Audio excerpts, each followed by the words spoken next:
Good evening and welcome to the Carnegie Town Hall. The regular meeting of the City Planning Commission will be called to order and we will begin with a few introductory remarks.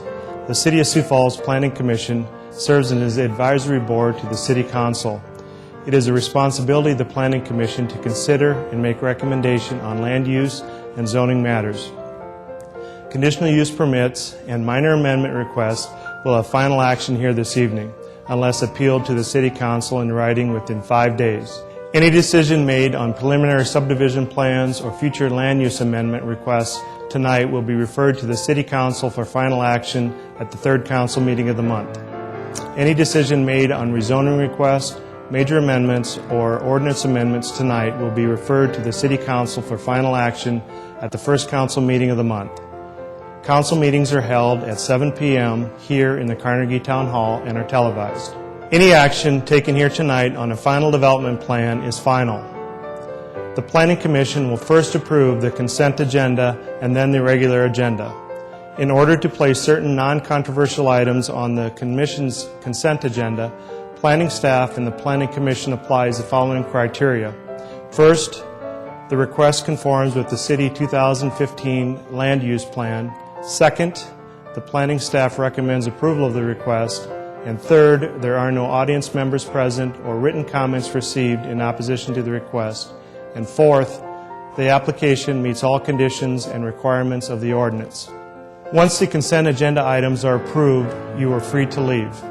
For the regular agenda, the following normal public hearing procedure will be followed. By first requesting planning staff to present a brief report on each item.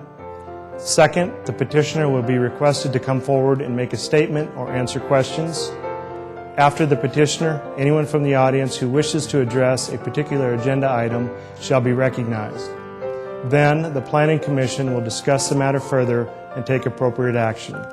We ask that anyone addressing the Planning Commission other than staff move to the podium microphone, identify themselves, and state their address for the record. Please limit your comments to less than 5 minutes. As a courtesy to everyone here tonight, we ask you please either turn off or silence your cell phone and pager. This meeting is being televised on Channel 16 and will be rebroadcast Saturday at 10 a.m., Tuesday at 7 p.m., and Wednesday at 1 a.m. Thank you for your cooperation.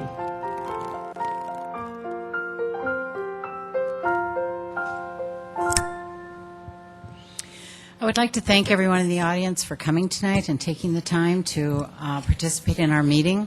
I would also like to just reiterate that we would really appreciate it if you would turn off your cell phones. And now I will read the consent agenda. Number 1 is the approval of July 1, 2009 minutes of the regular meeting. Number 2 is plats. Number 3, 2009-03-26, a rezone from the O Office District to the 57th Street East Plan Development District for allowed uses at 3500 West 59th.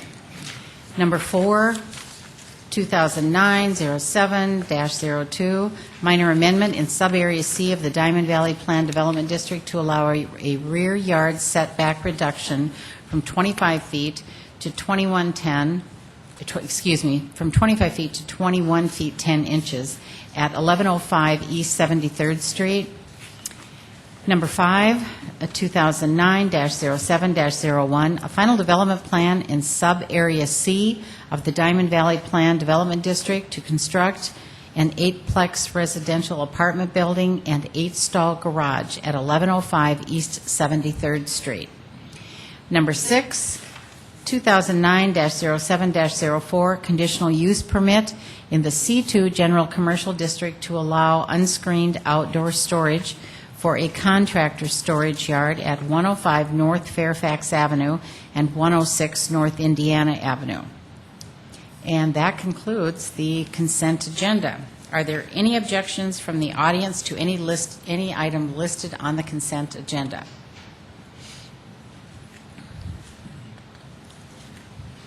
Anyone on the Planning Commission wishing to object to any item listed on the consent agenda? If not, a motion to approve, please. I'll move for approval of the consent agenda as presented. Second. Motion's been made and seconded to accept the consent agenda. All those in favor? Aye. Opposed? Okay, motion passes. Now we will move to the regular agenda. Item number 7, 2009-07-03, rezone from the MH Manufactured Home District to the C2 General Commercial District for allowed uses at 6701 West 12th Street. Staff report. Good evening, Madam Chair, Commissioners, and members of the audience. This is for Holiday Park. There's a request to rezone MH Manufactured Home Park to the C2 General Commercial District for future planned commercial uses. It's a 1 1/4 acre site. On the north side of the property, it's zoned I-1 with light and industrial commercial. To the south, it's manufactured housing, and to the east, manufactured housing as well. And to the west, it's RC Recreation Conservation, Skunk Creek and Legacy Park. The applicant is proposing no plans at this time. It would be future commercial development.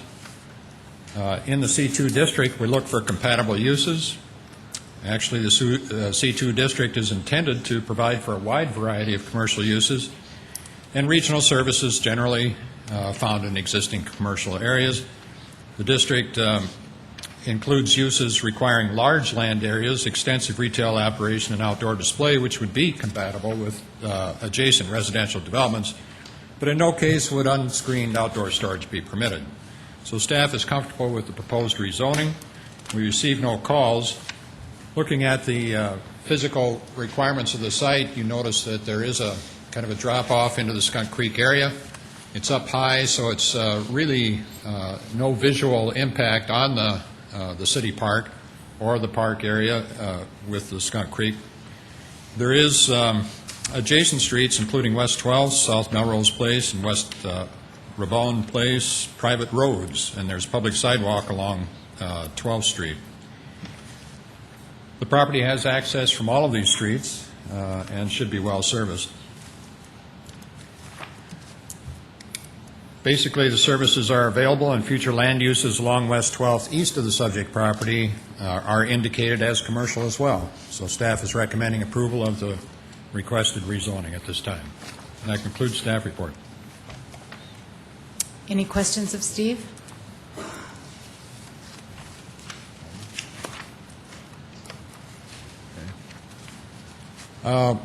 We just want to make note that one of the commissioners did step down from the vote on this. Okay. Okay. Thank you. Thank you, Steve. Is the applicant present?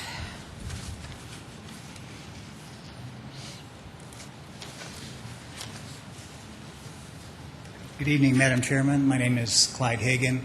I'm employed by Furniture Outlets USA, which is owned by Mr. Hanks, and I'm here in his stead this evening. Okay. Thank you. Any questions of Mr. Hagan? Guess not. Thank you very much. Anyone in the audience wishing to address this item? Okay, if not, we'll call for a motion. A motion to approve item number 7, rezone. I'll second. Motion's been made and seconded. Any discussion? Okay, all those in favor say aye. Aye. Opposed? Item number 7 passes.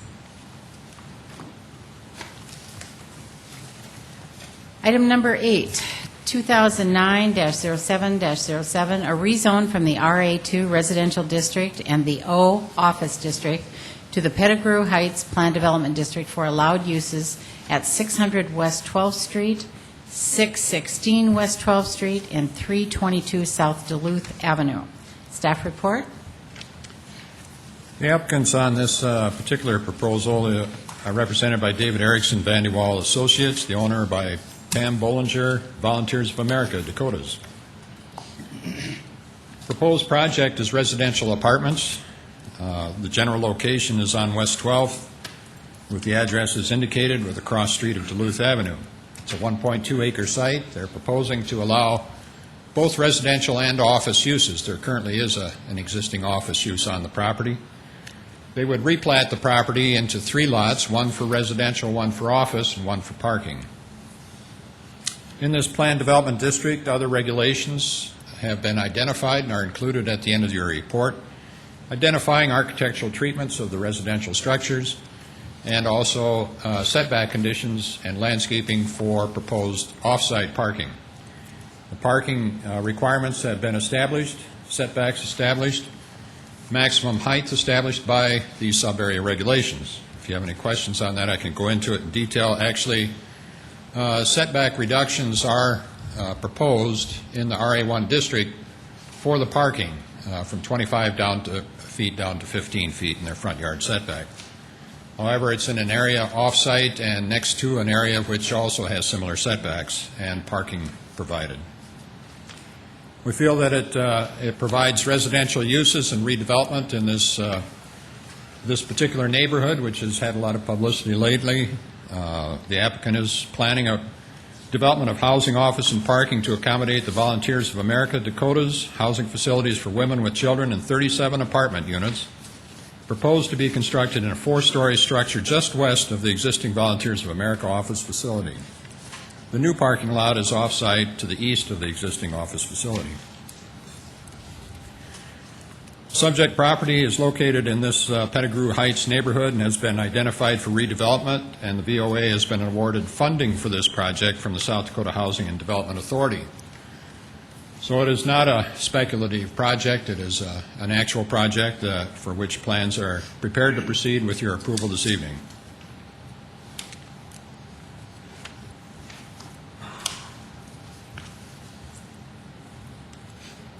Parking regulations have been indicated for 2-bedroom apartments to be less than what was normally 1.5 parking spaces per unit, but because of the occupancy established for this particular apartment project, parking requirements are reduced to 0.75 per unit, and that is included in your sub-area regulations. The height would normally be 45 feet, but because of the nature of the design and the variety of fenestration and balconies provided, they are asking for a height increase to 50 feet. Because of the pitch of the building, the roof pitch is established and the maximum height to setback further from the street, staff is supporting the additional height. In proximity to school, parks, church, or on-sale establishments, the subject property is located within 600 feet of 2 on-sale alcohol establishments, King's Casino and Lucky Lady Casino, 3 churches, First Christian, First United Methodist, and the Apostolic House of Deliverance, and the Bowdoin Youth Center. So it's in an area that is continuing to provide neighborhood services as well as community services that are quite valuable. A final development plan application will be required for the project before it can obtain a building permit. As far as additional staff review comments, when they go to bring their final development plan in, we've encouraged them to pursue the SHAPE 2000 policy statements that can be found in the transition section, policy 3A and 3B, which, if you look those up on the statement, have to do with encouraging multifamily buildings to be designed to reduce their apparent scale, and also encourages multifamily buildings to have features such as bays, insets, porticos, porches, or stoops to add scale and character in this residential neighborhood. We encourage the applicant to pursue those ideas. Other than that, the proposed development is an appropriate scale with the neighborhood. Because of the nature of the project, where parking is provided off-site, the apparent high density is offset by the availability of the future office site being either cleared for additional parking, as they have indicated as possible, or the continued use of office, which is not such a high density anyway. So security management plans have also been reviewed with the police crime prevention officer, and have received, they've received some comments and some suggestions there. All in all, it looks like a good project, and because we've not received any calls on this in the office, and the initial development plan is presented to you this evening in accordance with the zoning regulation, staff is recommending approval of the rezoning and the proposed sub-area regulations. That concludes staff report. Thank you, Steve. Any questions of Steve? Madam Chair? Yes. Steve, I noticed that the parking regulations, it typically is not 1.5 spots per unit, For a two-bedroom unit on a conventional housing market, that's correct. and staff feels comfortable with taking that down to 3/4 of a parking spot for one unit. And you mentioned because of its use. Is staff concerned about the use of this building ever changing? No, because it is a federally funded program. I suspect that there might be some sort of a payback on that where You would have to ask the sometime applicant that that. federal regulations go away. I think a new building down there is a great idea. I guess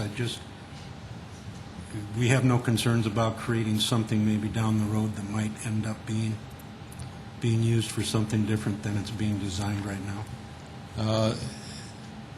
It's always possible that something like that could happen in the future, but we feel that the program is flexible enough, especially with the status of the office next door and the possible availability of additional parking off-site.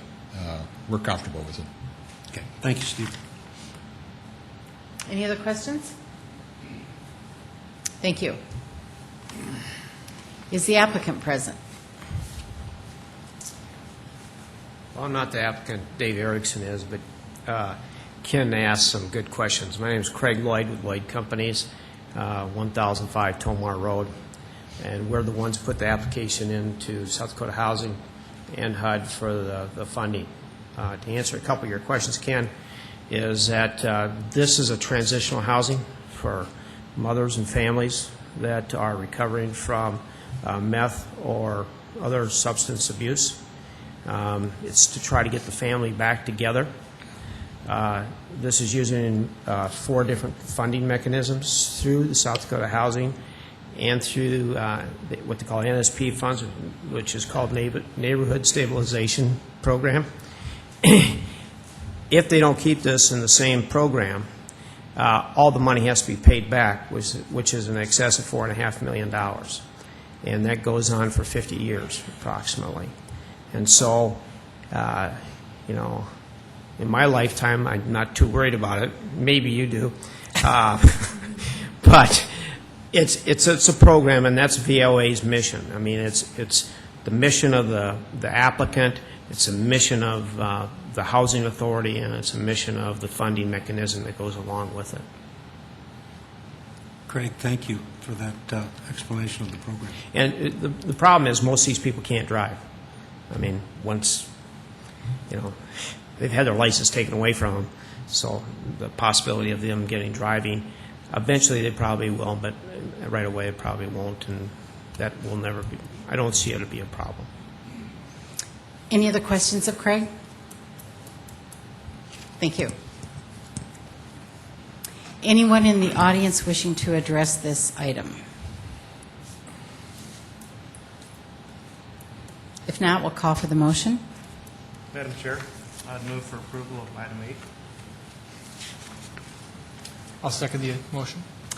Motion's been made and seconded. Any discussion?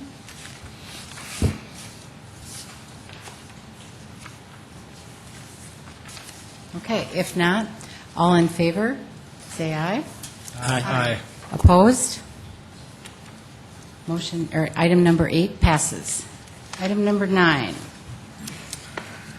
2009-03-14, a major amendment to Sub-Area E of the Dahle Farm Village Plan Development District to allow C4 Planned Commercial District uses as permitted and to conduct minor sub-area boundary line adjustments throughout the Plan Development District at East 18th Street and South Dakota Highway 11. Staff report. Good evening, Madam Chair and members of the Commission. My name is Dave Levin, and I'm representing planning staff on this and later items. As stated, this is a major amendment to the Dahle Farm Village Plan Development District. Primarily, the focus is on sub-area E, although there are a couple of minor adjustments that I'll make note of as I go through the report. As stated, the general location is East 18th Street and South Dakota Highway 11. The area under question is 189.8 acres, and the zoning is in the Planned Development District. The existing land use is vacant and developing commercial, and the comprehensive plan has the site as commercial, office, institutional, and multifamily. The zoning district acreage is, there are a couple of changes. Subarea B will increase by 1.6 acres, which is an office and institutional subarea, and subarea I then will decrease by the same amount, which is a RC, Recreation Conservation District. Subarea D's increase, or subarea E's increase, will come at 1.2 acres, and that comes from subarea D. Subarea E is currently in office. The underlying zoning district is office. The applicant's proposing to add C4 underlying zoning as well, and the Dahle Farm Village Planned Development District was created in June of 2006. Since that time, final development plans have been submitted and approved for the mainline shopping center, which includes the Target under construction and several outlot buildings. A minor amendment was approved in July 2008 to allow for an increase in building height for one of the outlot buildings. The applicant is requesting the major amendment as stated in order to add C4 planned commercial uses, which currently allows office uses. A preliminary sketch has been included reflecting a potential layout of the subarea, which consists of 5.5 acres. The applicant has conducted a neighborhood meeting with neighbors to the east and within approximately 500 feet of the boundary. That meeting was held on Monday, July 27th, and was held in order to provide information to interested residents concerning this application and other proposals under consideration. And there's two additional items that we'll be discussing later on the agenda. The applicant should be prepared to address questions on the neighborhood meeting. The access for this subarea primarily will come from South Highline Avenue and East 18th Street. They're the major internal roads. The major external roads are Arrowhead Parkway to the north, South Dakota Highway 100, which is Highway 11 to the east, and East 26th Street to the south. Rosa Parks Elementary lies directly to the southwest of the overall planned development district, but a substantial distance away from the proposed subarea. Because the subject application is in conformance with the comprehensive plan and has minimal impact on surrounding properties, we are recommending approval of the major amendment with the subarea regulations as presented to you in your staff report. We have received some emails on this from neighbors to the east in the Split Rock Heights development, expressing some concern about the commercial uses, and I would defer to them, defer to the emails as they were forwarded to address those to you, and but I can certainly answer any questions that you have. That concludes staff report. Any questions of Dave? Madam Chair, the emails you're receiving, Dave, what is the concern? Well, the concerns are largely to the effect of adding additional commercial south of 18th Street. And then some of the concerns as presented to us through the emails were more related to the items that will follow later on in the agenda. Okay, any other questions of Dave? Thank you, Dave. Thank you. Is the applicant present?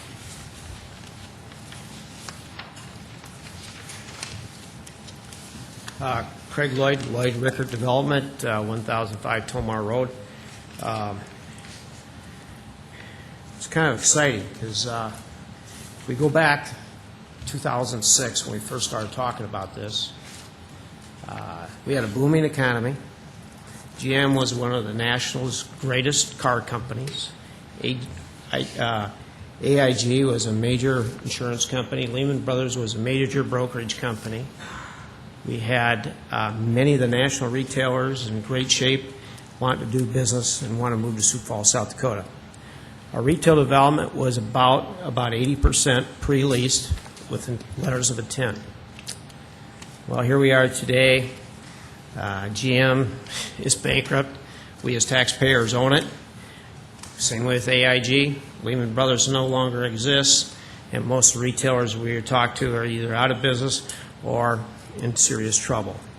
We were very fortunate last year and this year to have the Dahle step forward to make great sacrifices in trying to figure out what do we do about moving the Dahle Farm Village forward. They stepped up to the plate, took a great sacrifice on the Target sale and a couple of the other sales we're going to talk about tonight. In doing so, their whole interest is to move the city of Sioux Falls forward and that whole area of town forward.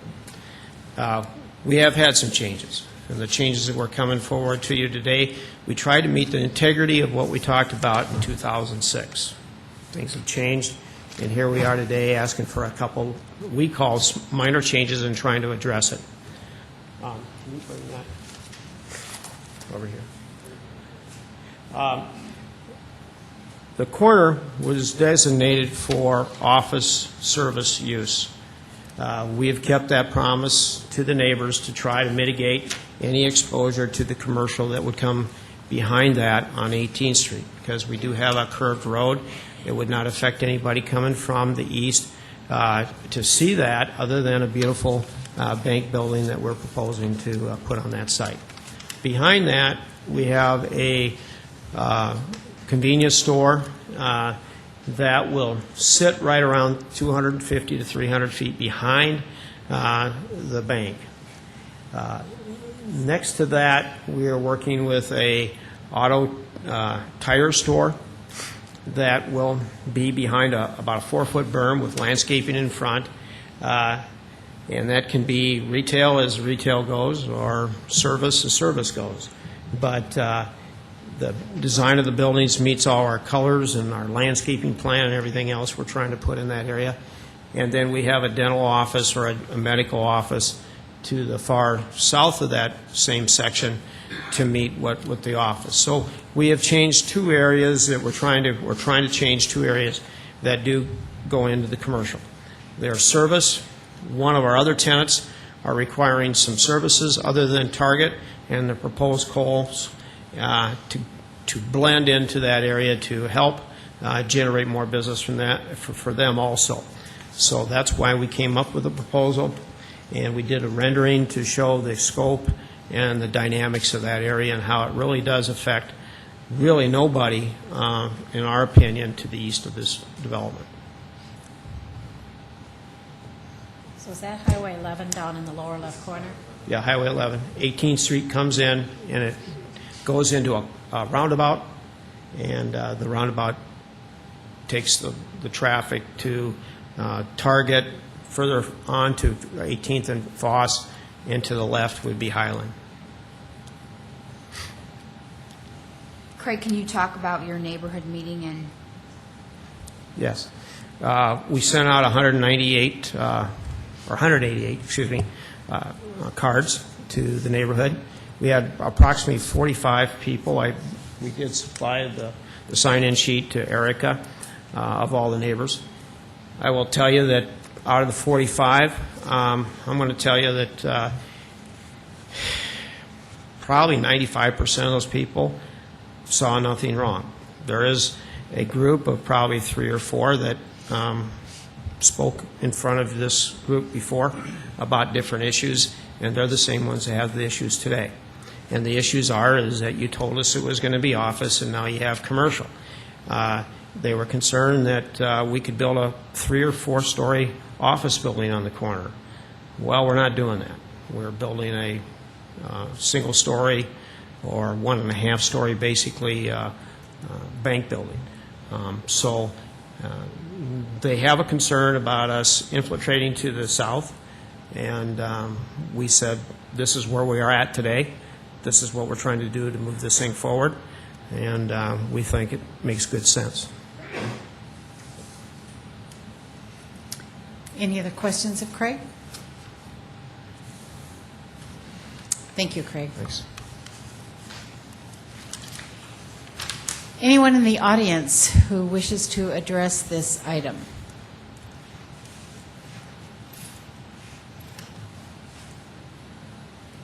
Okay, if not, I will call for the motion. Madam Chair, Yes. I have a couple more questions of Dave. Can I get Sure. Dave back up?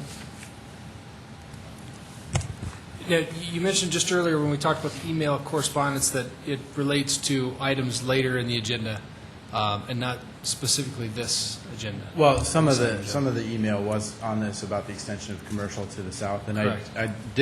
I did respond to the neighbor that this item right now is for a land use only. Right. Later, if and when they bring those buildings forward, you'll be looking at final development plans, and so at that time, then there's the opportunity to, add conditions, stipulations, what you feel may be necessary to mitigate, any impacts that could potentially arise. Thank you. Yep.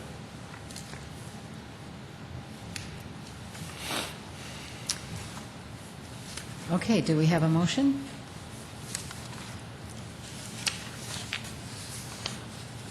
Was there a motion, Madam Chair? I don't know, there hasn't been one made. I'd move for approval of item 9. Okay. I'll second. Motion's been made and seconded. Is there any discussion?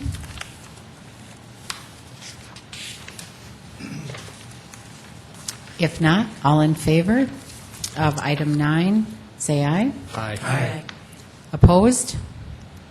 Item 9 passes. Okay, item number, did you want to do 10 and 11 together, Dave? Yeah. Okay. 10 is 2009-06-17, a major amendment to Bentwood Place Plan Development District to realign sub-area boundaries and change the name to the Bentwood Village Plan Development District at southeast corner of West 69th Street and South Tallgrass Avenue. Okay, item number 10, as you just indicated, I'll just give the one staff report. Item 10 and 11 are interrelated with each other. The item number 11, if you wanted to read that into the record. Okay. Number 11 is 2009-07-06, major amendment to the preliminary subdivision plan for Bentwood Village Edition for the development of residential, office, commercial, and open space land uses at West 69th Street and South Tallgrass Avenue. Okay, thank you. And just to note that there will need to be two separate votes on those items. So. Right. Okay, well, as you explained, the area under question is approximately 190 acres in size. This has been before you previously. And the Bentwood Village Plan Development District was created in August 1999, and certain portions of this district underwent a major amendment previously to adjust sub-area boundaries and uses in August of 2005. Other than the construction of Harrisburg Explorer Elementary School to the southeast of the subject property and some residential development further to the east, no major land use changes have yet occurred in this area. The abutting zoning districts to the north include the 69th Street North Central Hart Plan Development District, which includes medical, hospitals, and offices. To the south is Lincoln County Rural Residential. To the east is agricultural uses and the Explorer Elementary School. And to the west is the Sanford Research Park PD, which actually is under agricultural uses at this time. In your staff reports, I broke down the proposal into two different types. One is a land use classification, one is the actual proposed zoning districts and the number of lots included. The land use classification I included primarily because you may remember that about 2 months ago you looked at a future land use amendment for this site, and the sub-area boundaries themselves correspond to the changes approved by this body and by the City Council then in last month. So to go through these fairly quickly, there are sub-areas A and D are C4 planned commercial districts comprising of 12 lots.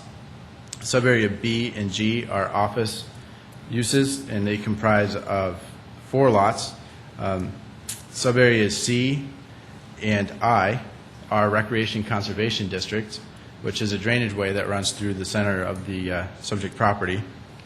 Sub-area F is for RA1, multifamily type uses, and sub-area E is RA1 and O, which would include multifamily and potential office uses. A lot of this is pretty similar to what the existing zoning was now, and you can see the net changes in your staff reports. As I stated, a future land use amendment has been approved, which largely by this body and by the City Council, which largely corresponds to the sub areas as proposed. The location is on West 69th Street and South Tallgrass Avenue. Access is taken from West 69th and South Tallgrass, although the applicant will need to be aware that any access points have to be approved by the city's Public Works Department.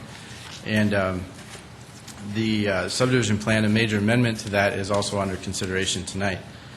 Utilities, there's water available, sewer is available, although a cost recovery is in place. The applicant's aware of that. And a BMP will be required on specified sites to mitigate potential storm runoff.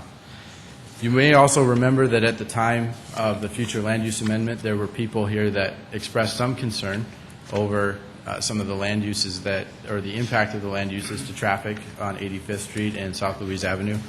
The applicant has met with neighbors again to explain some of what is about to occur or what's being proposed.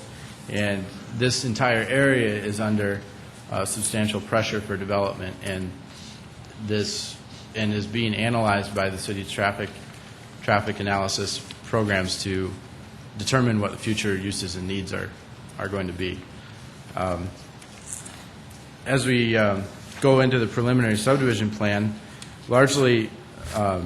Dave, I just have one quick question. Yeah. And it's just for my own curiosity. Has the BMP, am I not seeing that on here, or is it not? I don't think it's been specifically placed yet. They may end up doing specified site mitigation. Okay. So that depends. They have to work that out with the city's Public Works office. So Okay. on how that's going to be mitigated. The standard is that no more runoff can leave the site post-development as did pre-development. So that's what they'll have to be cognizant of.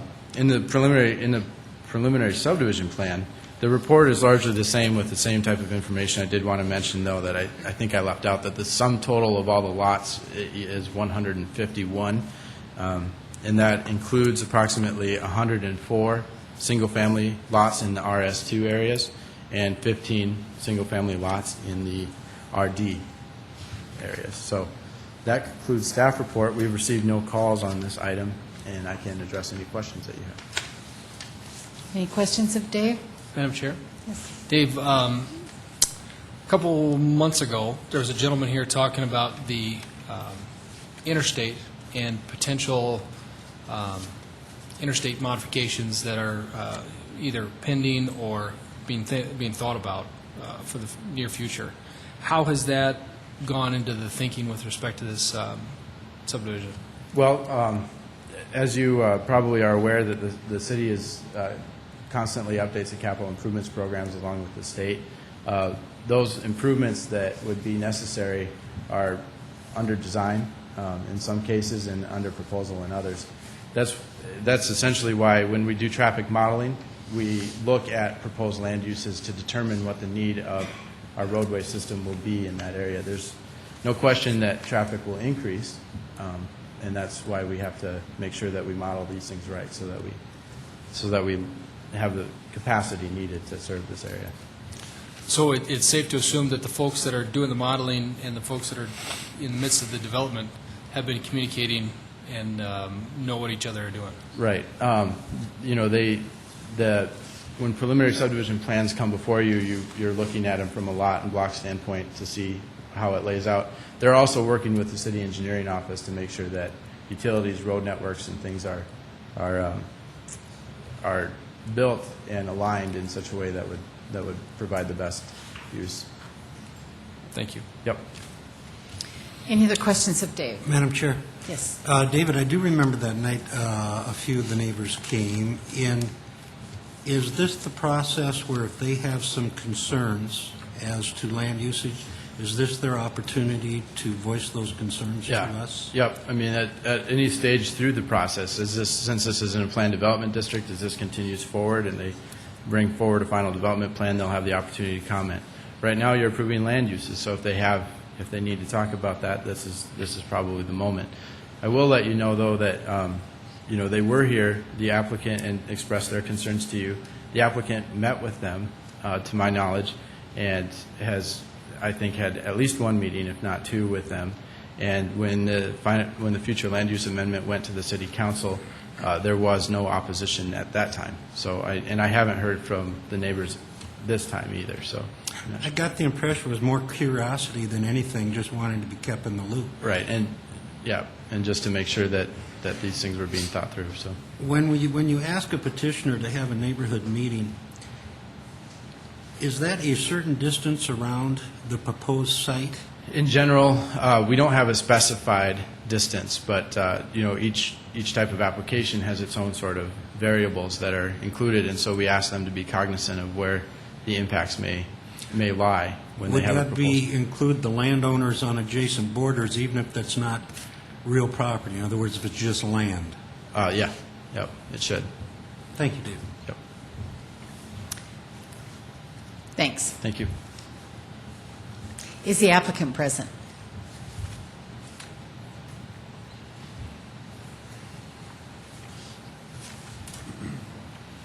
Yes, hi, I'm Jason Benson. I'm with Bentwood Place, Inc., and we're at 4600 Vista Lane.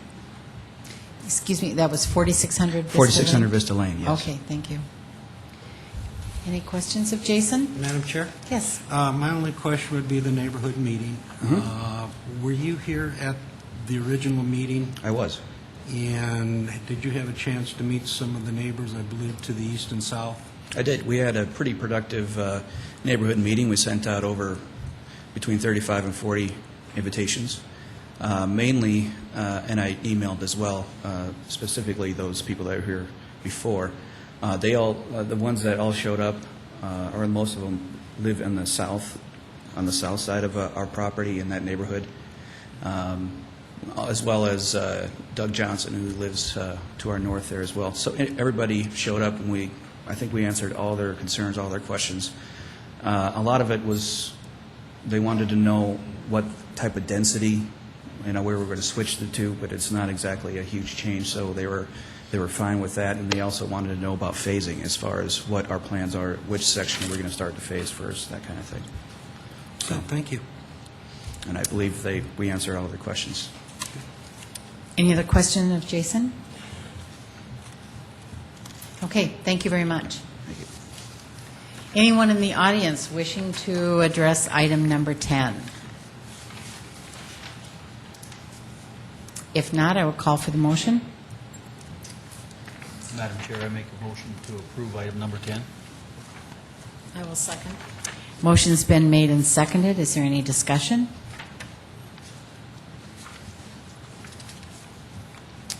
If not, I will call for a vote.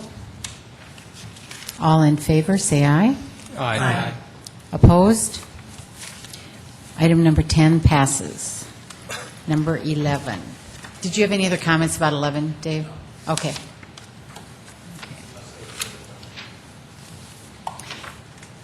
Is there any other question of the applicant? Since we're doing these two together?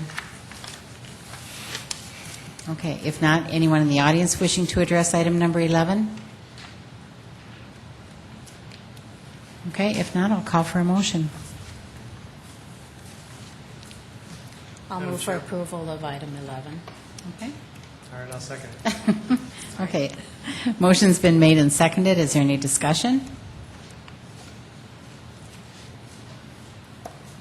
If not, all in favor of item number 11 signify by saying aye. Aye. Opposed? Item number 11 passes. Item number 12, 2009-07-05, conditional use permit in the C4 Plan Commercial District to allow an on-sale alcohol establishment with video lottery at 2900 West 12th Street. Staff report. The applicant is Dwight Dimstra, and the owner is Rod Wolfel, Big City Motors. The request is for a conditional use permit in the C4 district to allow on-sale alcohol establishment with video lottery. General location is the old JD Buyriders auto sales lot. The building and lot are currently vacant. It's a 1.2-acre site. And to the north of the property, it's zoned commercial and has commercial uses. To the south, it's recreation conservation. There's a city park there, Sherman Park, softball diamonds, and the Battleship Memorial. To the east, it's C4 and commercial, and to the west, it's C4, also commercial uses. There are 4 standards by which we look at conditional use permits for on-sale alcohol establishments. Those 4 are listed in your report. First, that it will not create an undue concentration of similar uses. Second, is not in an area where unattended children could be expected to frequent, patronize, or recreate.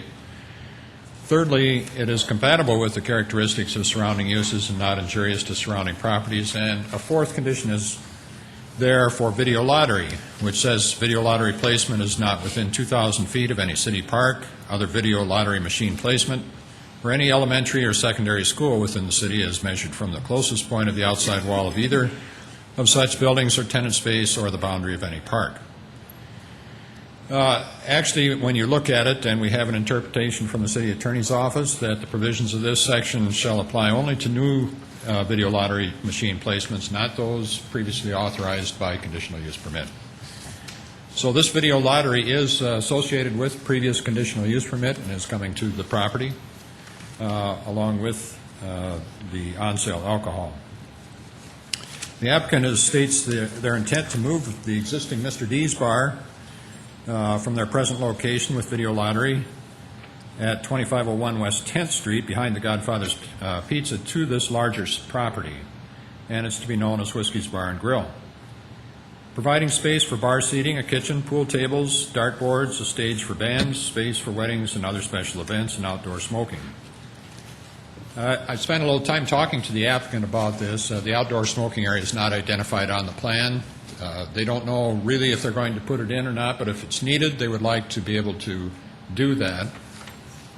Also, they don't normally include a stage for bands, but they have indicated that it is possible that they would have a place for a band to play for wedding receptions and so on.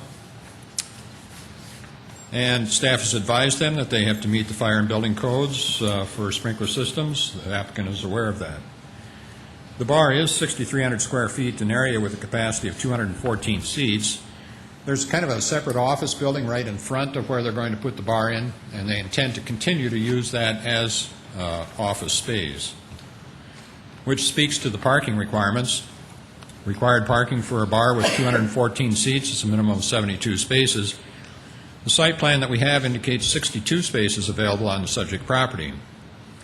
However, by making it a multi-tenant commercial space, parking requirements are reduced according to the zoning ordinance to a maximum or a minimum required of 44 spaces, so they do have the required spaces to meet the parking requirement. I talked to the applicant about that as well. The applicant indicates that they've talked to some adjacent property owners about reserving parking at off times for businesses. As far as the 4 issues that apply to the conditional use, except for Sherman Park, surrounding uses are commercial or office and primarily accessible by automobile. Sherman Park actually would not have pedestrian access to the present site, so we do not see a conflict with unsupervised children. And we feel that the bar use is compatible with the adjacent uses, subject to the opinion of the neighboring property owners. The bar will have full access to West 11th on the north, which does have on-street parking, but will share access to West 12th with neighboring properties, primarily the property to the east. The applicant has contacted adjacent property owners. There's a list in your report.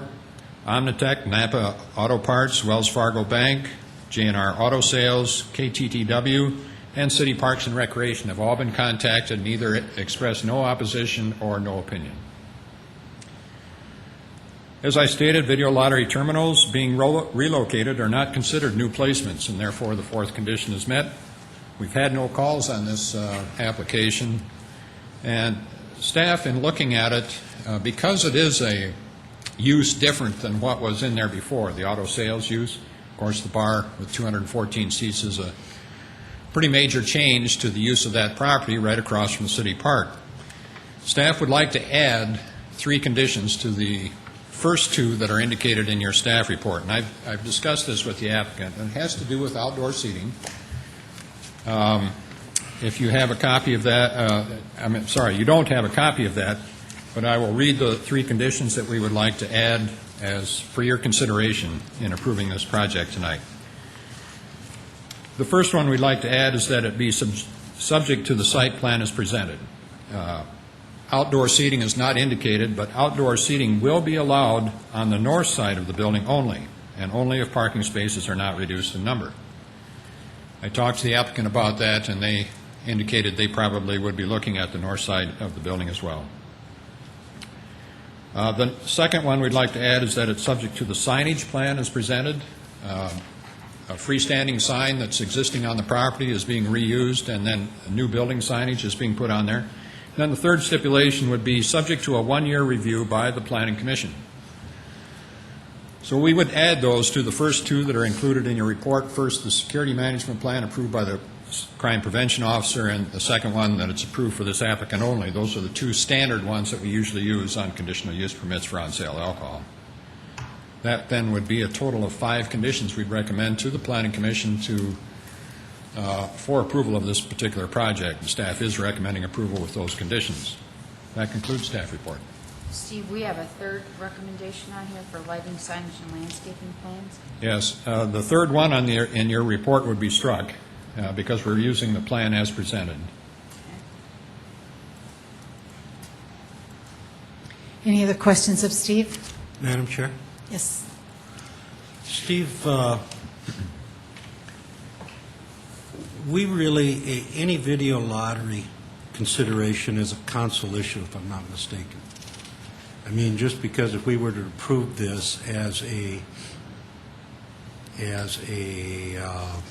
bar, our saying yes to that doesn't automatically approve video lottery, I believe, at this particular site. Does not the council have to deal with that? They have to deal with the license, that's correct? I'm a little fuzzy as to how this can be across the street from the park, but qualify under a conditional use permit that you said was granted back in 2008. In other words, when J.D. Byrider went in there, did they get a conditional use permit at that time with the hookups to video lottery? No, this is referring to a previous conditional use permit for Mr. Dimestra and Mr. Dees at their other location. Okay. So the video lottery goes along with the license, and so it's grandfathered in, basically. Video lottery goes along with the license, so the license can move wherever, and the video lottery comes with it. As a previously approved establishment, new establishments have to meet the new requirement. This is not considered a new This establishment? is not considered a new establishment. We'll let council deal with that one, Stephen. Very good. Thank you. Anyone else have any questions of Steve? Madam Chair? Yes. Steve, question about the, you said there's none indicated outdoor smoking area. Assuming that a law is going to pass in the next 12 months in the state of South Dakota, does there need to be a spot indicated for outdoor smoking? I would let the applicant address that, whether they feel that a need would be, if there would be a need because of that. Okay. Thank you. Thank you, Steve. Is the applicant present?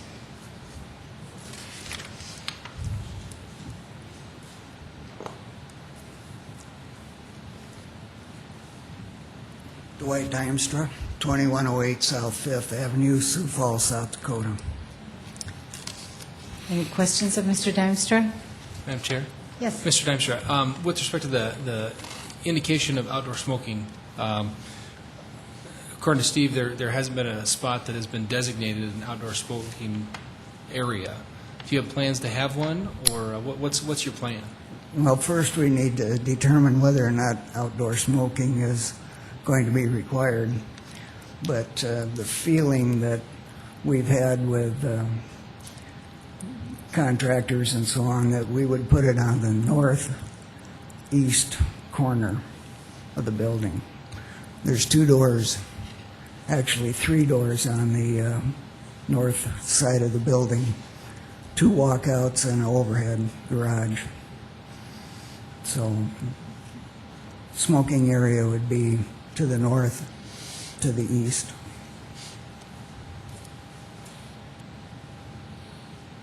So that's the thought, but isn't indicated on the plan as current.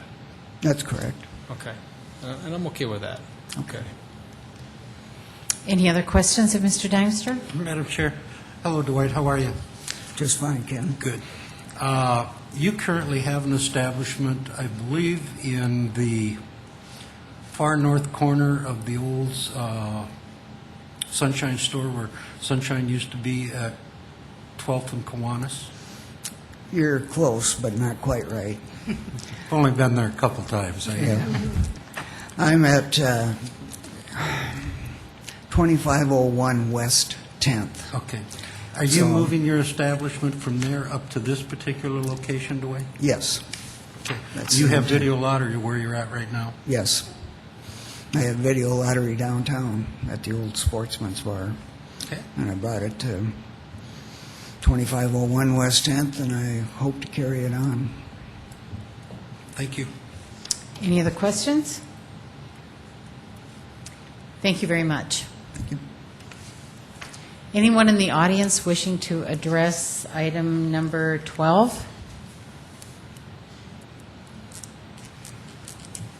If not, I will call for a motion. I'll make a motion to approve item number 12 with the 5 stipulations as outlined. I will second.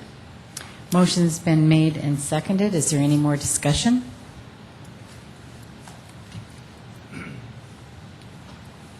If not, all in favor of item number 12 signify by saying aye. Aye. Opposed? Item number 12 passes. Number 13, 2009-0708 Final Development Plan and Minor Amendment in Sub-Area C of the Dahle Farm Village Plan Development District to construct a 4-story apartment with a height of 48 feet at South Highline Avenue, north of East 26th Street. Staff report. Thank you, Madam Chair. This is, the applicant is David Erickson with Vanderwall Associates. The request, is read into the record, is to construct a 4-story apartment complex with underground parking that would be 48 feet in height. The area of the location is 10.9 acres and is currently located in Sub-Area C of the Dahle Farm Village Plan Development District. To the north of this site is also included within the Sub-Area C, and nothing's been developed in that location. To the south is Sub-Area A, and also nothing has been developed. Sub-Area A contains commercial uses. To the east is Sub-Area B, which contains office and institutional uses, and nothing also has been developed in that area. To the west is RS2 residential. That Rosa Parks Elementary has been recently constructed and completed at this location, and also the land is proposed for single-family homes, but none have been developed at that location either.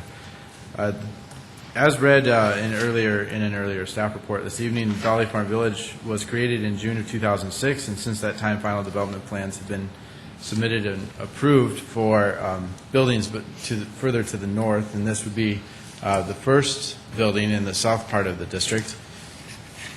Sub-Area C of the Dahle Farm Village PD was created to allow for medium to high-density residential development with the RA1 zoning district acting as a controlling district in the sub-area.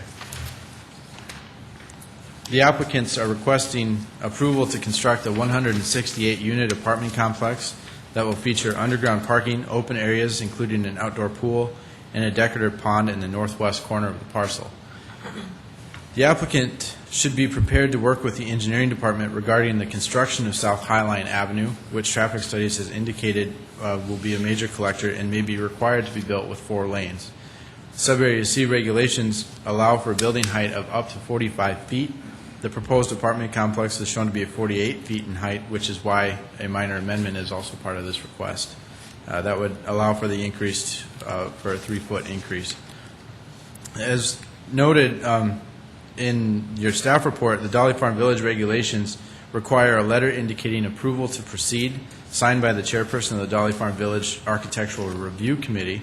And as of the drafting of the staff report that you have, we did not yet have that letter in hand, but we do now. That letter's been received and signed off on by the Architectural Review Committee, and so we are okay to proceed from that front. I did want to make a clarification too on the front page of your staff report under the comprehensive plan. I had put commercial, and it's actually the comprehensive plan listed as multifamily, so it is in conformance with what the comprehensive plan had. The location is on South Highline Avenue, which is just north of East 26th Street, on the northeast of Rosa Parks Elementary School, and they're proposing 2 access points onto South Highline Avenue. The ground cover proposed is sod with irrigation, and the tree count is 83 deciduous trees, along with 24 ornamental trees. They meet the landscaping requirements that have been established. The applicant is also proposing a freestanding sign located on the northwest corner of the property, and the size of the sign, however, was not provided. It's typically just an identification sign for the apartment complex and other projects throughout the city. So as noted, the height is 48 feet above grade, which is 3 feet above the maximum height allowed. That's why the applicant has requested a minor amendment to allow for the 3-foot increase. They also included this, I believe, as part of their neighborhood meeting that they held, which also included the major amendment that you recommended approval on earlier, and so they may have something to address on that. The utilities, water is available, sanitary sewer is available, but a cost recovery is in place for the site, and the drainage, the site is within a regional BMP that has not yet been constructed, so the applicants would be responsible for constructing a temporary BMP until a city-owned conveyance has been created.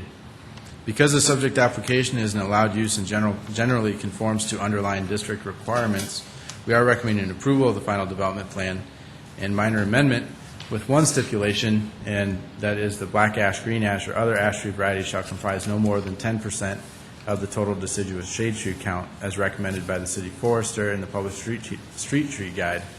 A landscape plan specifying the exact species and variety of each tree shall be submitted as part of the plan check. They included that as part of these preliminary, as part of these drawings, and so they just need to include that again as we go forward, as they apply for the building permit. We have received no calls on this item in particular. I should clarify that we received a call after it was applied for, and we explained what was being proposed, but no formal opposition was received by our office to this project. So that concludes staff report, and I can answer any questions. Madam Chair. Madam Chair. Oh, go ahead. Steve, if you go back one slide, tell me which way is north. Which way is north? To the, as I'm looking at the screen, it would be to my right. So I think it would. Okay, that's what I thought. Thank you. So where is the school? The school is to the to up Lower and to the and to the southwest, and so that would be on the top left-hand corner of your screen is where the school will be located. Madam Chair, I have one question. Yes. I like the way this is laid out in the U shape. Is there any, since this is just a proposed building, is there any chance that this could change to be a different layout that may not? There's a chance, and so if you feel strongly about the current layout of the building, we're proposing the final development plan right now, and so that layout would be generally what would be expected, but you can add a condition that would show the site plan as presented. Any other questions of Dave? Madam Chair. Dave, one more question. What happens to South Highline Avenue as it comes around the east side of the building? Does it come all the way around? Or? Yeah, that would go all the way around and wrap up along Highway 100 there before it bends back to the west as it goes further north. See, it bends along right there, and then it would bend back to the west where it connects then with 18th Street. just further to the north, which is about midway through or about halfway through on an east to west basis of the planned development district. So if Steve just continued his line further to the north. Yep. Okay. Thank you. Okay, any other questions? Thank you very much, Thank Dave. Applicant. Craig Lloyd, Lloyd Ricker Development, 1005 Tomar Road. I'll answer questions. Any questions of Craig? I'm gonna, Madam Chair. Yeah. I'm gonna follow up on Lynette's question about the layout of the building. I like the layout. Are there plans to change it, or is this what things are going to look like? Is this a rendering for? The developer of the development is a good developer in town. It isn't me. He's built Lexington Apartments out on Marion Road, a number of others. He's used this plan in other parts of the country. He would like to reuse the basic concept because it's a proven concept. Would some minor things change? Yes, because in our sub-area regulation that we have at Dahle Farm Village, we have to do some different things with brick, but this will be an all-brick structure, or about 90% brick structure. And we have to come up with something on the entryways a little bit different than we got, but the basic structure that we're proposing and that he is planning to build is basically what you see. Thank you. Any other questions of Craig? Thank you. Thanks. Anyone in the audience wishing to address this item? I'm David Erickson, Vanderwall Associates, 1016 North Savannah Drive, Sioux Falls, South Dakota. We're the architects on the project. I think just the basic density on this project is high. It's almost 2,900 square feet a unit, which is almost 500 square feet more than standard for this type of unit. So we do have a lot of green area around it. A lot of open Could you speak up a little bit, David? Sorry. A lot of open area, a lot of green area above and beyond what we typically do on apartment projects. So, Okay. Anyone have any questions of David? David, Since I think we have it's an him up awfully here. nice-looking plan. oh, thank you.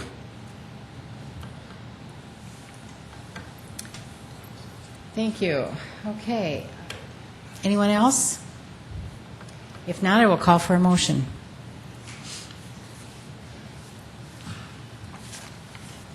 Madam Chair, Yes. I would make a motion for approval of item 13 with one stipulation. I'll second that motion. Motion's been made and seconded. Any more discussion? Madam Chair. Yes. I'm not a forester or an arborist, but if you hear about the ash beetle coming into town and whatnot, and the black ash and green ash and other ash varieties are to comprise no more than 10%, why wouldn't they comprise no more than 0%? That's just a question for the body. Again, I'm not an arborist, but That would be a question for staff. We take our recommendation from the city forester, and he has generally stated that no more than 10% of any tree variety is recommended in case anything else should come up, but we don't have anything like that in an ordinance, and so that's why we add it as a condition, and because I'm not an arborist, we take our recommendation from the city forester. So, thank you. I'll default to the city arborist. Any further discussion? Thanks, David. If not, I will, time to vote. All in favor of item 13, signify by saying aye. Aye. Opposed? Item 13 passes. Item 14, 2009-07-09, a final development plan and minor amendment in sub-area F of the Dahle Farm Village Planned Development District to construct a multi-screen movie theater with a height of 49 feet at East 18th Street and South Highline Avenue. Thank you, Madam Chair. The applicant for this item is Dick Dempster with Architecture Incorporated. The general location is East 18th Street and South Highline Avenue. The area of the property is 5.2 acres, and the comprehensive plan lists this area as commercial, and so it does conform with the 2015 Growth Management Plan. Abutting zoning and land uses to the north include subarea G of the Dahle Farm Village PD, which is a C4 underlying zoning district that, and directly to the north is the Target, which is under construction at this time. To the south, east, and west is subarea F of the Dahle Farm Village PD. Nothing else has been developed in that area at this location, but subarea F is the Lifestyle Entertainment Center as laid out in the subarea regulations for this area. So as I just stated, the theater complex fits within the requirements and allowed uses of subarea F. And as we go through, the applicants are requesting the approval to move forward on construction of a 12-screen movie theater. If approved by the Planning Commission, the applicant should be aware that coordination with the engineering department on the time frame of construction of South Highline and East 18th Street is still required. And in addition, the applicant should work with utility companies that hold easements on the west side of the property to secure agreement on constructing parking stalls within that easement. Dahle Farm Village regulations, as we talked about last time, require a letter indicating approval to proceed. We've been in receipt of that letter for a substantial amount of time. Subarea F regulations allow for a building height of up to 45 feet. The proposed theater has a cornice above the main entrance that would be 49 feet above grade, and therefore the applicant has also requested the minor amendment as part of this application to allow the building height to increase by 4 feet. The actual roof line itself on the majority of the building would be 40 feet in height, but as I just said, the cornice is it would be 9 feet higher than the roof line. So the request is for the cornice only on the minor amendment. 500 and as far as parking goes, 519 stalls have been provided, which meets parking requirements. As far as landscaping, the tree count is 46 overstory deciduous trees have been provided, along with 21 ornamental trees and 20 coniferous trees. The landscaping plan will be required to be submitted along with their building plans for a building permit. And as before, we are recommending that no more than 10% of the tree plantings be ash. A master sign plan has been previously submitted and approved for the comprehensive development. The applicant is showing a sign above the main entryway of the theater. Dimensions of that sign were not provided. However, it is expected that they'll be in conformance with the master sign plan. The exterior wall materials include EIFS and concrete form liner with simulated stone veneer. The roof pitch is flat with the cornice. The height, as we stated, the height regulations, the building's proposed at 49 feet. Normally the regulations would allow for 45 feet, and so the minor amendment is also under consideration. And as we just stated, the plan showing seating for 12 screens has been submitted. This item was also a part of the discussion at the neighborhood meeting that was held on the other items that were before you tonight, and the applicant can address comments that were received at that time. Utilities, water is available, sewer is available, and staff is, because the subject application is an allowed use within the district and generally meets all zoning district requirements, staff is recommending approval of the final development plan with the following condition: the black ash, green ash, or other ash tree varieties shall comprise no more than 10% of the total deciduous shade tree count. And I did want to mention that in some of the communication with the neighbors to the east, they did express some concern with the idea of raising the building to 49 feet in height, especially if it were to face to the east. But as I explained to the neighbor, this building it's only the cornice that's being requested to be above 49 feet, and that main entrance faces to the south, so it doesn't face to the east residential area. And so I didn't receive any follow-up communication after that. So that concludes staff report, and I can answer any questions that you might have. Thank you, Dave. Any questions? Okay, thank you. Is the applicant present?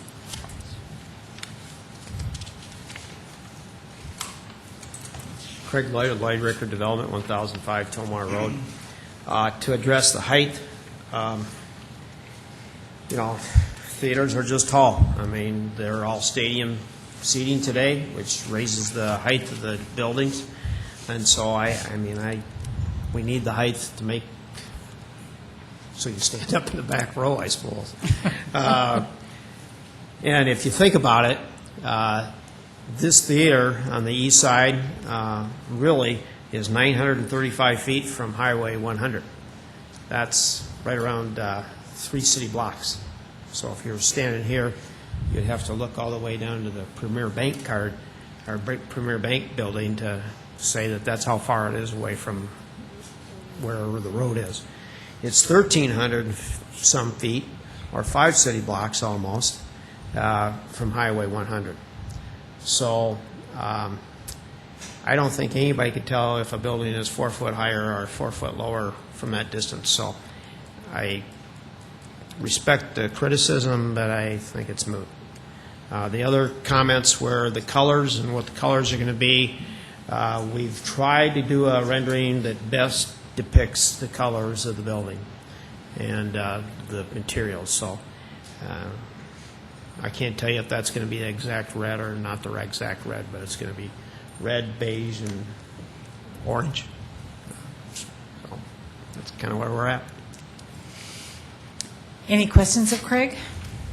Madam Chair? Yes. Craig, just so I have my bearings here, this would be to the southeast of the target?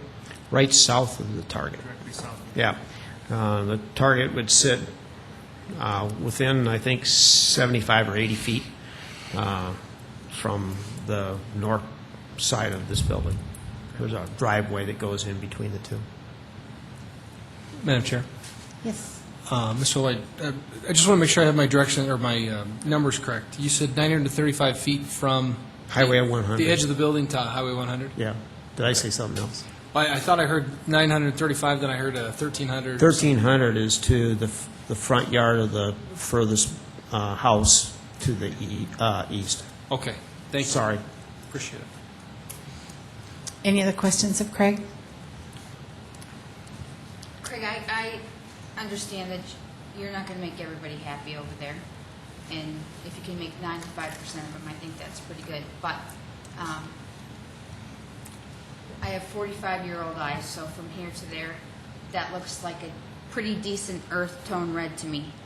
But I can appreciate if target red ends up on the front of that building, you're going to have some pretty irritated people over there. So is there some sample species you can get to the neighbors to? Yeah, as soon as we put a palette together, we'll be happy to show it around.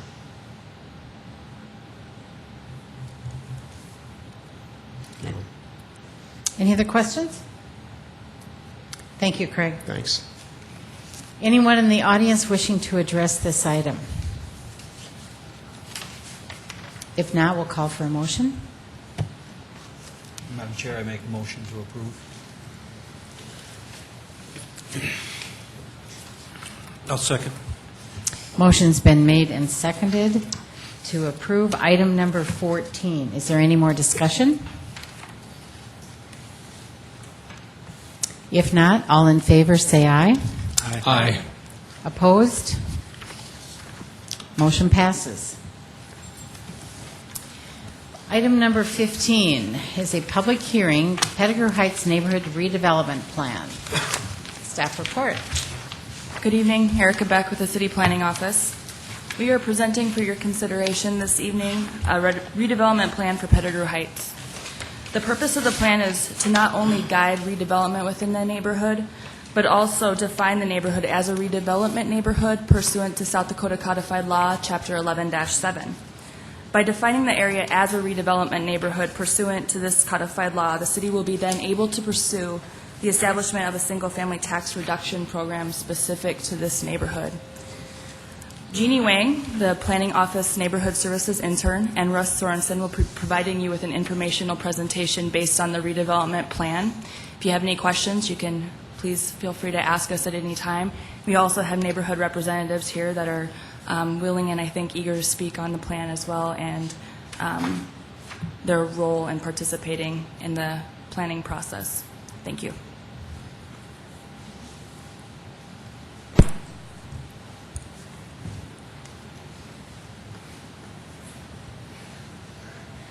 Good evening. I'm Jeannie Wang with the City Planning Office, and I'm also here with Russ Sorensen and guests from the neighborhood to present the Pettigrew Heights Neighborhood Redevelopment Plan.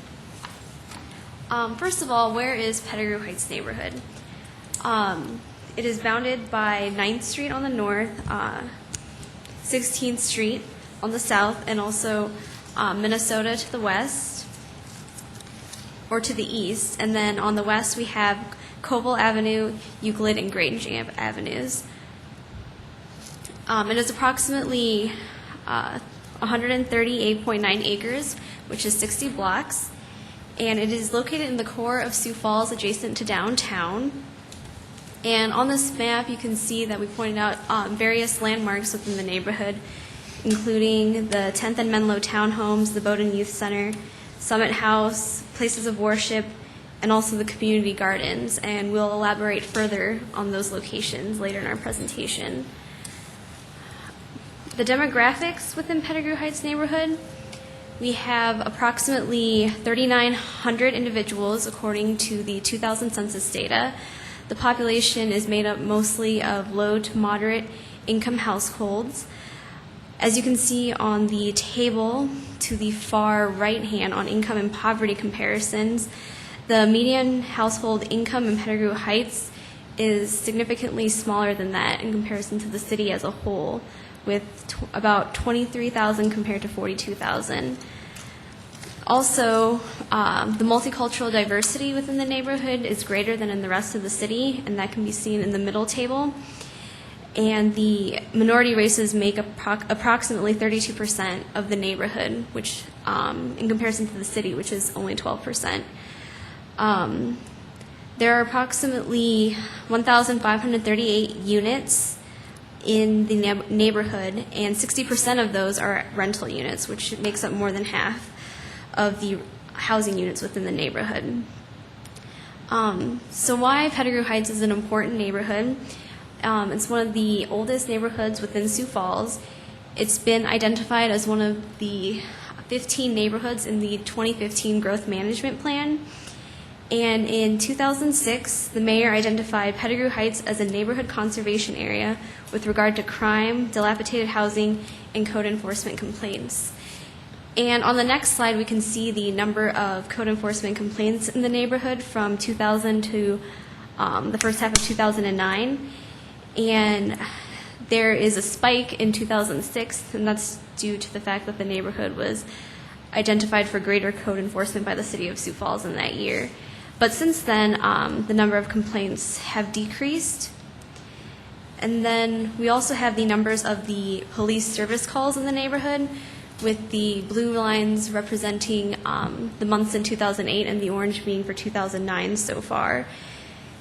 On average, there has been less complaints in 2009 and compared to 2008, where last year from January to June, the average number of calls per month was 342 approximately, and during January to June in 2009, there were about 324 complaints. So on average, that's a difference of 18 fewer complaints or service calls in 2009 opposed to 2008. So the purpose of the plan is to provide direction for the neighborhood and to also designate the neighborhood as a redevelopment neighborhood based on the South Dakota Codified Laws, Chapter 11.7. And through that, to establish a single-family tax reduction program. And this will help to increase the number of owner-occupied housing within the neighborhood. So what is the plan? The city and neighborhood will partner together, and we have 5 main points within our vision statement, and they include promoting appropriate redevelopment opportunities in suitable green space, encouraging mixed-use development between 10th and 12th Streets and commercial redevelopment along Minnesota Avenue. revitalizing identified existing rental units into owner-occupied residences, and construction of additional clean, safe, and affordable housing. And then there's also promoting new and appropriate economic development incentives and ensuring a prosperous, safe, attractive, and well-maintained destination with easy access to clean and affordable housing and neighborhood services. So within the plan, our goals and implementation strategies, we have included these 6 focus areas, which are neighborhood identification, land use, parks and recreation, transportation, safety, and housing. And I'll briefly go over each focus area. For neighborhood identification, want to include broad-based planning effort with lots of neighborhood involvement, encourage and support neighborhood businesses, investigate historic designation, as the neighborhood is one of the oldest in the city, focus on streetscape improvements, and overall keep the neighborhood clean. For land use, we want to increase owner occupancy of residential structures and also ensure consistency and compatibility of future land uses. And for parks and recreation, expand existing recreational opportunities, and currently there's limited green space and public parkland in the neighborhood, so also a goal is to explore and identify sites for indoor and outdoor recreational programming and expand the community garden concept to include urban agriculture, green community practices, and the development of a neighboring garden club. For transportation, we want to overall promote neighborhood accessibility by evaluating sidewalk conditions and repairing them as necessary, investigate bike path connections and opportunities, educate and encourage residents on the public transit system, evaluate the need for bus shelters and bus stops, and also research and identify traffic calming designs and devices for 10th and 11th Street intersections, as they're major east-west corridors within the neighborhood and the city of Sioux Falls in general. Under safety, we want to identify areas in need of additional lighting, retain clean lines of sight along streets, sidewalks, and alleys, encourage safety and design, and identify and track any vacant structures located in the neighborhood.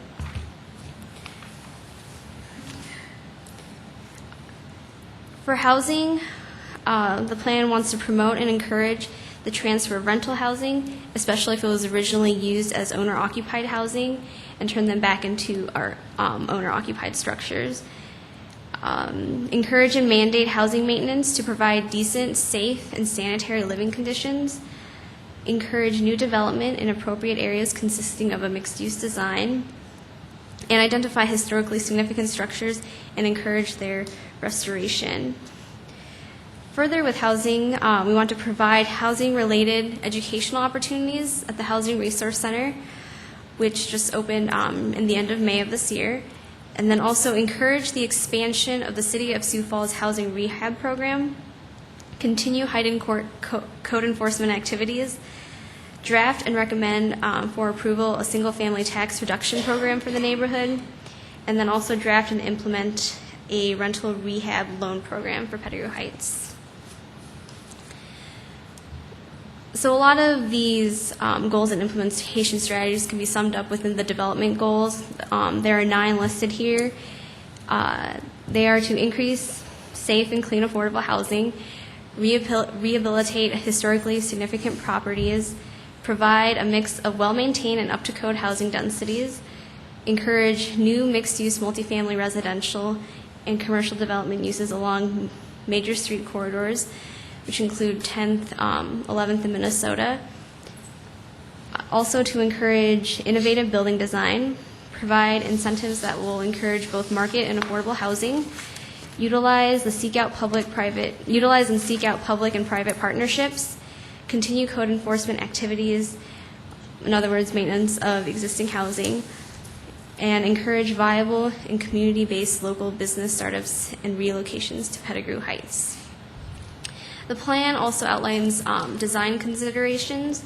We want to make the neighborhood very pedestrian-friendly and further look into bike path connections and bike lane designations. streetscape beautification, historic preservation, looking at architectural features and making sure they're complementary with the neighborhood character, continue with neighborhood identification, and also incorporate Shape Sioux Falls land use policies into the design, and that includes stuff like streetscape signs and open spaces. And then I'm going to pass it along to Russ Sorensen to talk about the redevelopment areas and projects within the neighborhood.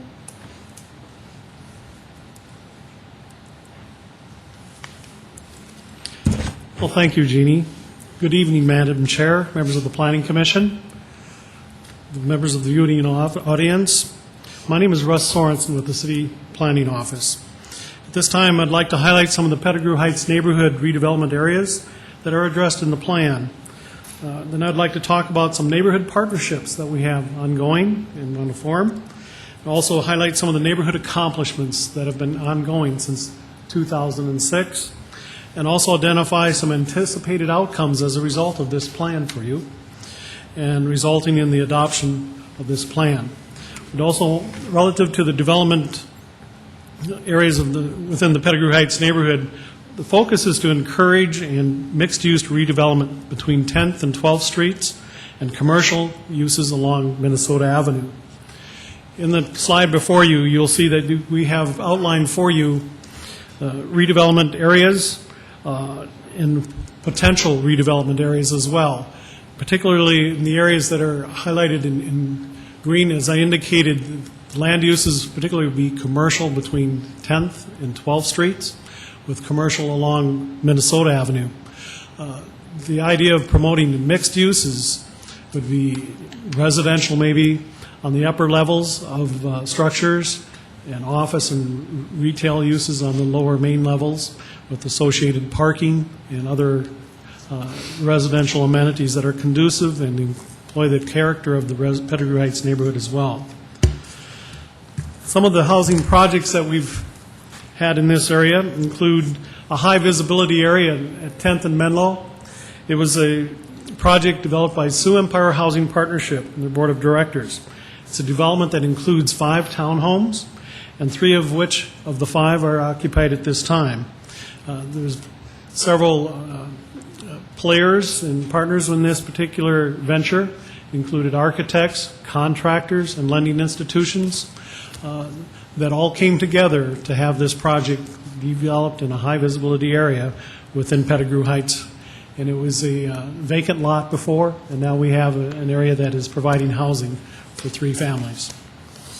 Another project that we have ongoing is that which is a city project at 11th and Duluth. It's a result of the city removing 10 of 11 housing structures in this area. They have received a proposal for mixed-use development that includes a total of 57 units of senior housing, and then on the lower level, that would be office and retail uses that would support the neighborhood tenants of that particular housing project, as well as the surrounding neighborhood as well.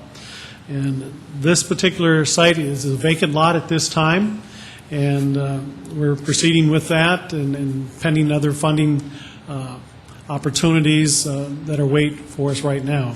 But we have received a proposal, and that is under consideration. Another housing project was before you earlier this evening. I won't elaborate on that, known as the Pettigrew Heights Apartments, by Volunteers of America's Dakotas, including the 37-unit structure of 4 floors, and the population would target low-income families with children. And the planned construction for that would be the fall of this year and completed in 2010. Another visible project that you'll see here would be at 505 South Duluth, and that's a partnership opportunity with Sioux Falls Housing Commission, and they're looking at a 2-story, 8-unit studio apartment facility. One apartment would be totally handicapped accessible, and they plan to start construction in October of this year, and it would be also completed in 2010. Some of the partnerships that referenced before is that this plan encourages and bolsters collaboration of neighborhood and community partnerships. These partnerships involve residents, the businesses, schools, nonprofit organizations, and our faith community. Relative to schools, partnership with Lowell Elementary. It's a school, if you don't know, is a school of distinction of math, science, and technology. And there's 317 students that attend that elementary school. And many of those young people live in the Pettigrew Heights neighborhood. And so we have a school of distinction already in this neighborhood. Another school is the Sioux Falls Seminary that is a partner. They have invested into this neighborhood at 12th and Summit. It was a former boarding house, and it is now a home for up to 11 students of the Sioux Falls Seminary. And these students live within the neighborhood, they conduct research, and they promote positive experiences, and they build relationships within the neighborhood. And they try to help develop future leaderships enter within the neighborhood as well as among their own students. We have the Volunteers of America Dakotas, the Bowdoin Youth Center, and the AmeriCorps Vista volunteers. These nonprofit organizations, you can't say enough about them and what they do in this neighborhood. They're associated with after-school programs, street outreach programs, indoor recreational opportunities, and mentoring young people, not only throughout our community, but specifically here in the Pettigrew Heights neighborhood as well. We have the South Dakota Multi-Housing Association, which conducts basics of property ownership classes. They've held for the last 2 years a fall and a spring class. The next class will be September 29th at the Institutional Planning Center here in our community, and where we have the Multi-Housing Association puts on these courses. They're open to the public, and you can certainly sign up through the community education programs. The Pettigrew Heights Housing Resource Center. That's, Jeannie indicated that was our latest partnership ventures that started in May, and we'll pass these out to you this evening later, but it's at the Bowdoin Youth Center. It's a partnership between the Sioux Empire Housing Partnership, Volunteers of America Dakotas. And the purpose of this housing partnership is to bring the information to the residents, bring it to their doorsteps, have it available where they can walk to the place, and serves as a one-stop shop for housing information regarding programs for financing and education for developers, for homeowners, landlords, and renters. We've had a total of 7 courses since June of program events in the evening. They average about 5 persons a session. We have a computer, we have access to the internet, and we have a plethora of brochures and information available to the public that walks in or calls in. And so we're very responsive to the needs of that neighborhood. And also, that Housing Resource Center is staffed by volunteers. And we've had 2 training sessions, and we've had 13 participants within that training program as well. The other item that I wanted to visit with you about are some of the neighborhood accomplishments that we've had. As Jeannie indicated earlier, that safety and code enforcement are very important to neighborhoods. And their safety has increased. The complaints and the service calls have been decreasing since 2006. And we've had regular neighborhood involvement. We have our monthly meetings that meet late in the afternoon. We have website postings and so forth, and we're accessible to the neighborhood. And by having the Housing Resource Center in the neighborhood, that is kind of our ears and our eyes of that neighborhood as well as to what's going on, what are those needs for residents. The city has an investment into this neighborhood in terms of cleanup and beautification, and we want to see that continue. We have conducted Project Nice and Keep, which you know is a annual neighborhood cleanup of neighborhoods in our community, utilizing city employee volunteers. We have Project Trim, where we do tree trimming along the sidewalks and the streets and around our street lights as well to promote safety and good lighting for pedestrians and for motorists. We've also increased street lighting and adding numbers of light poles and lights fixtures in the neighborhood, and we've repaired sidewalks over the last 2 years as well. There's also another accomplishment, and that'll be spoken about later, is urban agriculture at Lowell Elementary and our community gardens. One of the community gardens of our community, it's one of 8, is located at 14th and Minnesota behind First Premier Bank. We have master gardeners that mentor gardeners from the neighborhood as well and to grow their produce. We also have the Volunteer Sioux Falls, which will be a second annual cleanup event starting this fall on September 26th. And that also will be discussed in a little bit as well.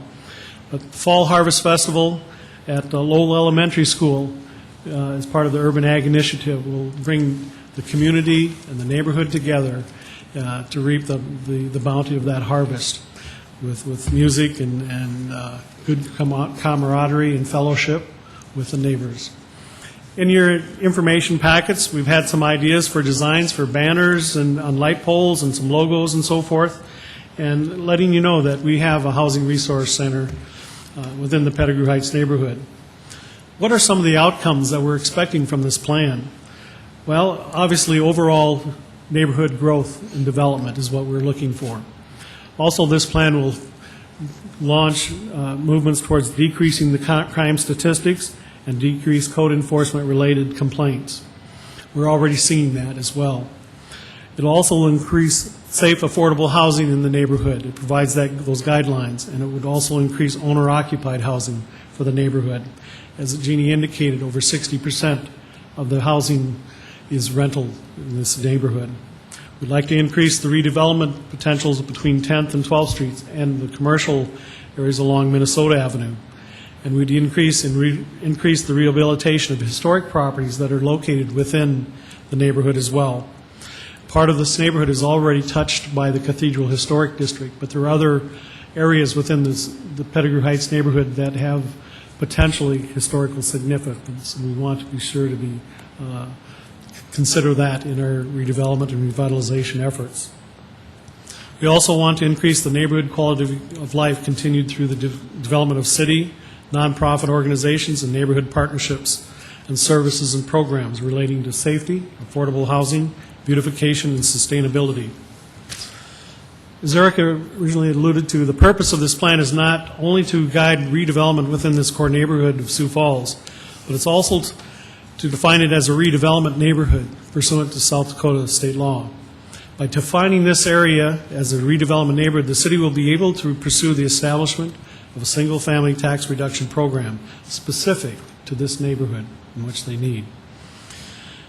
The Planning Commission's recommendation to approve this plan helps to ultimately define Pettigrew Heights as a prosperous, safe, and attractive and well-maintained designation for easy access to clean and safe, affordable housing and neighborhood services that we all enjoy. The plan also serves as a neighborhood guide to decrease the prevalence of existing blight to crime and dilapidated housing.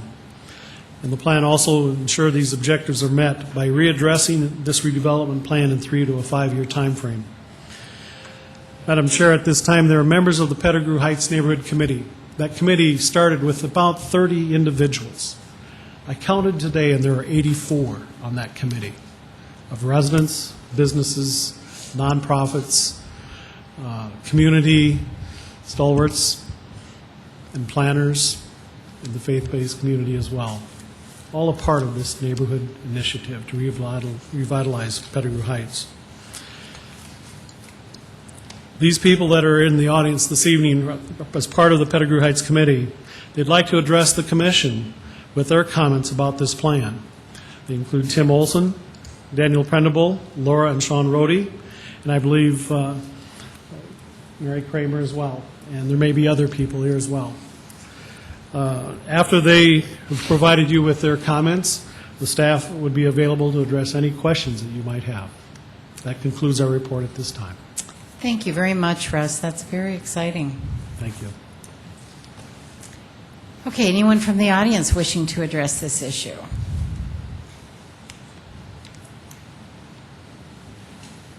Good evening. I'm Reverend Tim Olson.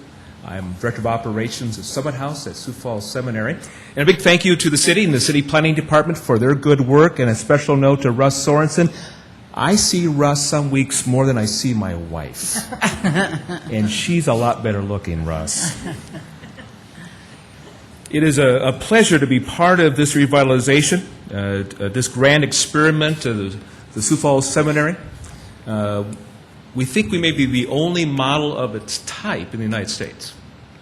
So not only we're experimenting in Pettigrew Heights, we're experimenting in theological education as well. And so it's an exciting time. This started last September. Actually, it started a few months before with the purchase of this building on the corner of 12th and Summit. Students started moving in the first part of September. Currently, we have 5 students and 2 spouses living there. We have capacity for 10 students plus a couple spouses and a couple dogs, ferrets, fish, and so on. We also require the students that they, part of their agreement is they are to work 5 hours per week in the neighborhood. And one of the things I've noticed they've done very well is just wandering the streets, just bumping into people, just being in conversation, listening to story, finding commonality in that story, and just being with people. Daily, people come to the door and knock on the door just to talk and just to have people to be with them. Part of this also is looking at what are the needs, assessing the community, where are the gaps. And part of my role is to help students to see those gaps, but also to begin to engage in the life of the community in some partnerships, collaborations, and networks. Some things going on. We're in the midst of looking at the establishment of a house repair initiative. That's dealing with we've got a group called the Black Sheep Gang because we meet at the Black Sheep Coffee House. This is a group that is made up of community and religious and business leaders. We are also in the midst of having many, many nonprofits and churches saying to us, we see what you're doing, now teach us how to do the same thing. And so the seminary is initiating a master's degree in community development, a certification degree in community development. I don't know how many seminaries are doing this. Plus, a series of workshops to begin this fall where we're going to be working with nonprofits and churches who have an interest in really looking how do they develop a sense of community development, get into their neighborhoods, and lead transformation of lives. And so we're going to experiment with that this fall with some workshops, some mentoring, and some training. But probably the initiative that probably has captured the imagination of most people has been the Urban Agriculture Initiative at the Lowell Elementary School. It was simply an idea February 1, and if you drive by right now, it has really grown.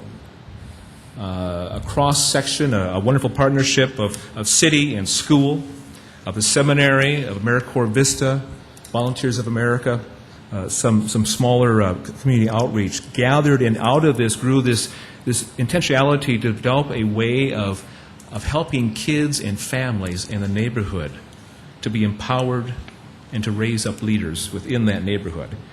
Right now we have, if you go to Lowell, we have 9 beautiful garden beds that are 4 by 10. They're 24 inches deep, 7 and 2 are 30 inches deep for wheelchair access. This was made possible by a gift from the Kiwanis, for example. We have about 12 kids who are coming twice a week to work in the garden along with a garden manager. We are leaving on Friday morning with a group of 7 people. We're traveling to Minneapolis to look at a 15-year-old model of urban agriculture in the Minneapolis-St. Paul metropolitan area. To look at, because not only is this happening in Pettigrew, we're starting to get chatter asking, can we do this in other places? So we're looking to look at a model of multiple sites. How do we organize? How do we staff? How do we fund? And what could come out of this? For example, we had a garden party on May 14th, just kind of a celebration kickoff. 400 people from the neighborhood showed up at the Lowell Elementary Playground. September 19th, we have a harvest festival. Entertainment, music, games, food, lots of food. And we're expecting 1,000. Plus, we hope to have a tent where we're going to have nonprofits there so that nonprofits can connect with the citizens and the residents of Pettigrew Heights. But all this is about how do we empower people? How do we encourage local decision-making among people who typically don't have that opportunity? And how do we inspire leaders to rise up in that neighborhood. There are leaders in that neighborhood who don't know they're leaders yet.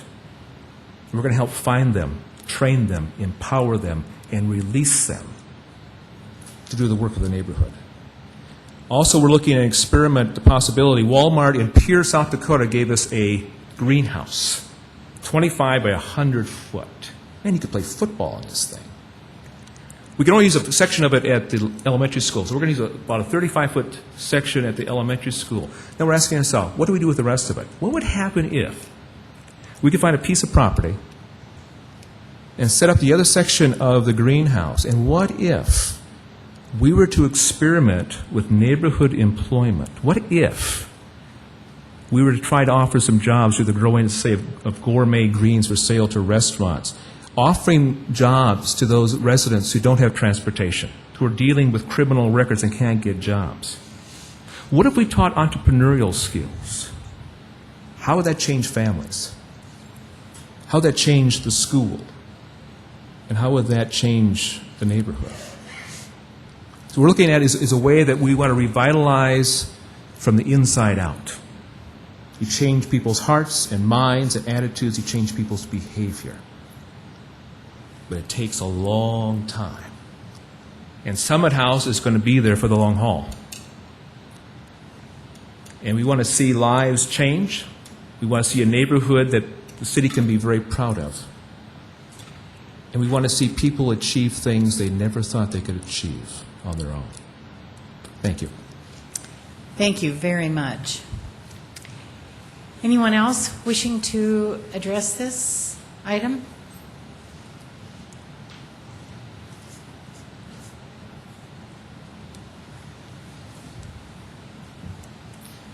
Hi, my name is Sean Rohde. I've lived in Pettigrew Heights, or in and about there, for the last 15 years. We now, my wife and I, Laura Rohde, we moved into a historical house, and we love the neighborhood. We think it's important to Sioux Falls. We love our neighbors, and we'd like to see the community move forward, kind of like in a similar fashion the way the downtown has become revitalized in similar respects. And we appreciate everybody who spearheaded this movement, and we're behind it 100%. So, thank you. Thank you. Any questions of Mr. Rohde? Okay. Anyone else wishing to make a comment? I don't know. You better introduce yourself. I'll be brief. I'm Steve Bentley, Vice President, Business Development, First Bank and Trust, and an old planning director for 31 years. Been through a number of these neighborhood programs through the years, and we found out one thing for sure: if we didn't have plans done like this, and people like the people in the audience and the neighborhood and the organizations, nothing gets done, and it becomes a big issue in the community. And I just here strictly to applaud the administration, the planning staff, the neighborhood, all the players in the neighborhood. As one of the most complex and probably the most threatened neighborhoods in the city, and the fact that the city is undertaking this plan, and they've done a marvelous job. Russ sent me a copy of it on email, and I printed it. It took forever to come off my slow printer, but read through it, and I think it's a wonderful start for that neighborhood, and I think if the city stays with it, we'll have a very successful area in the community in the future. So, strictly here to applaud. So. Thank you, Steve. Russ, you are to be commended. This is quite a nice project, and it looks like you've had a lot of help. Madam Chair, I think it might have been Jeannie that did a lot of the work on this. Oh, yes. With Russ's guidance, I'm sure. With Russ's guidance, yes. Okay, anyone else wishing to make a comment? I'd like to thank you all again for coming. That was, I know it takes some time out of your evening, but showing that kind of support for a project like this is very, very important. Thank you very much. Okay. I'm going to call for a motion to adopt the Pettigrew Heights Neighborhood Development Plan. I'll make a motion. I'll second that motion, Madam Chair. Motion's been made and seconded. Is there any discussion? Madam Chair. Yes. Russ, I had the opportunity to read this front to back, and it was thrilling to see the work that has been done by the neighbors, by city staff. Certainly the public and private partnerships speak volumes for what the opportunities are for the Pettigrew Heights neighborhoods. And I think that it's an opportunity for people to be proud to say they're from Pettigrew Heights instead of something that they're less than proud of. So I think there's great opportunity there. I think what we passed earlier tonight with Volunteers of America is just a start of great things to come for that neighborhood. And certainly as a member of the commission and somebody who's in that neighborhood every day, I welcome the role of the city, certainly role of the neighbors, public and private partnerships, and encourage you to do whatever it takes to move forward and make Pettigrew Heights one of the best neighborhoods in Sioux Falls. Thanks for your work. One other comment, I think it's exciting to think that what the seminary is doing in connection with the city is has the potential to be a model for something in other cities. So I think that's exciting as well. Okay, any other discussion? If not, all in favor of item 15, signify by saying yes. Yes. Any opposition? Item 15 passes. Number 16 is adjournment. Can I have a motion, please? So moved. Second. Motion's been made and seconded. All in favor, say aye. Aye. Opposed? Meeting adjourned. Thank you.